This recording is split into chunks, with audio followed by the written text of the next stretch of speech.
అస్సలాం వాలేకుమ్ friends. ఈరోజు recipe వచ్చేసైతే Shahi paneer curry అయితే prepare చేస్తున్నానండి ఇది. రోటీ, చపాతీస్, నాన్స్ దేంట్లోకైనా సూపర్ కాంబినేషన్ అండి. చాలా బాగుంటుంది. మనకి ఇంట్లో ఉన్న ఇంగ్రీడియెంట్స్ అన్ని సింపుల్‌గా చేసేసుకోవచ్చు.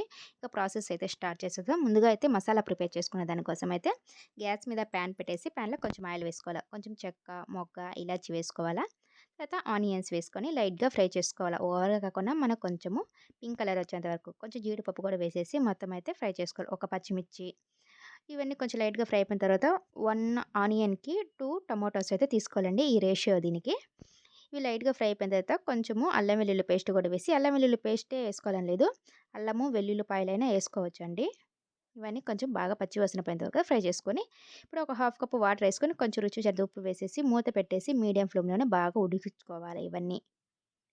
ఇవన్నీ బాగా ఉడికించుకోవాలండి. ఇవన్నీ బాగా ఉడికిపోయిన తర్వాత చల్లారిన తర్వాత ఒక మిక్సీ జార్‌లో వేసుకొని మెత్తగా అయితే బాగా మిక్సీ పట్టేసుకోవాలా.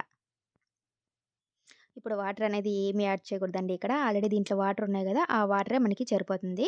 వాటర్ అనేది ఎక్కడ ఎయకండి. ఇప్పుడు మెత్తగా మిక్సీ పట్టేసుకొని పక్కన పెట్టేయాల. ఇప్పుడు ప్యాన్‌లో కొంచెము బటరు, కొంచెము ఆయిల్ యాడ్ చేస్తున్నాను. ఆయిల్ వద్దు అనుకుంటే కంప్లీట్‌గా మీరు బటర్ అయినా యూజ్ చేసుకోవచ్చు. బటర్ లేదనుకుంటే కొంచెం ఆయిలే ఎక్స్‌ట్రా ఏసుకోండి.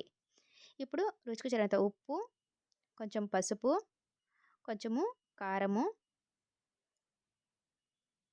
కొంచెము ధనియా పౌడరు, కొంచెము జీరా పౌడరు అన్నీ వేసి మొత్తం అయితే బాగా కలుపుకోవాలా. ఇవన్నీ బాగా కలుపుకున్న తర్వాత మనకి మాడిపోకుండా చూసుకోవాలండి. ఇప్పుడు ముందుగా మనం మిక్సీ పట్టేసాం గదా! ఆ పేస్ట్ మొత్తం కూడా వేసేయాలి. ఈ మసాలా మొత్తం వేసేసి మొత్తం అయితే ఒకసారి బాగా కలుపుకోవాలా. ఇవన్నీ బాగా కలుపుకున్న తర్వాత ఇంకా మనకి గ్రేవీ కన్సిస్టెన్సీకి ఎంత వాటర్ కావాలో అంత వాటర్ వేసేసి మీడియం ఫ్లేమ్‌లోనే మూత పెట్టేసి బాగా ఉడికించుకోవాలా. ఇలా బాగా ఉడికిన తర్వాత మనకి చూసారా కర్రీ గూడా బాగా స్మూత్‌గా వచ్చేసింది. మన కర్రీ గూడా కొంచెం థిక్‌నెస్ అనేది వచ్చేసింది గదా! ఈ స్టేజ్‌లో ఉన్నప్పుడే మన పన్నీర్ క్యూబ్స్ ఉంటాయి గదా! ఆ క్యూబ్స్ అన్నీ గూడా యాడ్ చేసేసుకోవాలా. ఈ పన్నీర్ క్యూబ్స్ అన్నీ గూడా వేసి లైట్‌గా స్లోగా అయితే మనం మొత్తం అయితే బాగా కలుపుకోవాలి. ఈ కర్రీలోకి బాగా కలిసేలాగా కలుపుకోవాలా. ఇలా కలుపుకొని ఒక 5 మినిట్స్ అయితే మనము ఉడికించుకోవాలి.